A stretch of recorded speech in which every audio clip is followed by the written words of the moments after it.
What's up, Naptown Tuner Gang? Today I'm going to be talking about the JE pistons.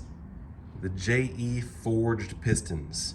Well, the only downside to those is you have to cut the rings to specifications. These waffle rings, the oil scraper rings, you don't have to mess with those. But this is not a JE piston. This is just to get the rings centered down. This is one of those Chinese pistons that you never want to use. But I've got one of these just to push the rings down into place, and then you're going to want to take your feeler gauges and cut these rings to spec. And I've been putting off this video because I keep on trying to make things more professional. Whatever, if I don't just crank out the videos, they might not happen. So before I started cutting these rings and doing these JE pistons, which here's the JE piston, by the way, it has a very impressive look to it. The rings are fatter, the oil scraper rings are fatter. It's got more holes inside for letting the oil scrape through and pass through. Tell me if you want more information on all this kind of stuff. I can weigh the pistons and show you more in depth, but this one's about this Total Seal ring cutter.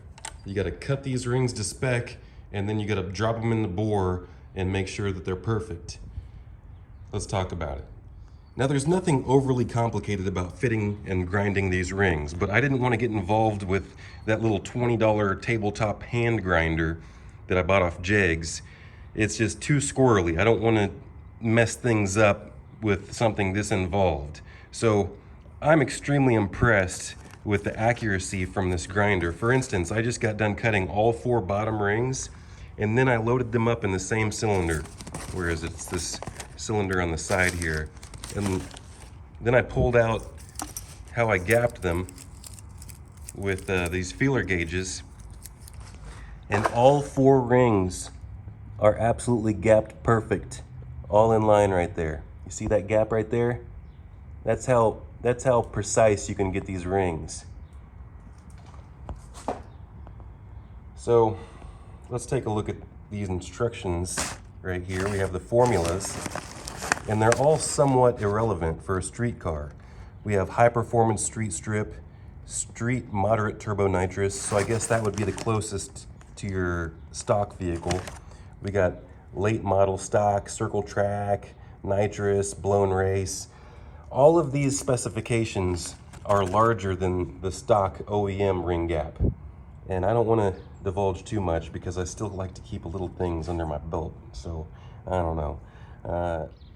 I've found that so far these bores stay straight, but technically you're supposed, and I do, technically you're supposed to gap these per cylinder. You know, you're supposed to take each ring and measure it in the cylinder that it goes in. But like I said, I just compared all 4 in the same cylinder, and technically if you're putting new pistons in, they come with rings already cut, ready to install from the factory if you're using OEM pistons, not the aftermarket pistons. And you're not gonna have that ability to match up the rings to the cylinder anyway in that specific case. So I don't get too hung up on that. You can call me a hack in the comments, go ahead. But you're gonna wanna pay attention to the instructions. Like for instance, there's indicators on these rings on how they fit up and down. You know, there is a top side and a bottom side. Like, let me just go ahead and pull these rings out right here. You have to be pretty careful with messing with these things. And some people would probably even scoff at me putting 4 rings in the same cylinder at the same time, but I did it with a delicate touch. Here's how you're supposed to measure the rings. You're supposed to go back and forth to the ring grinder, and then you stick it in like so.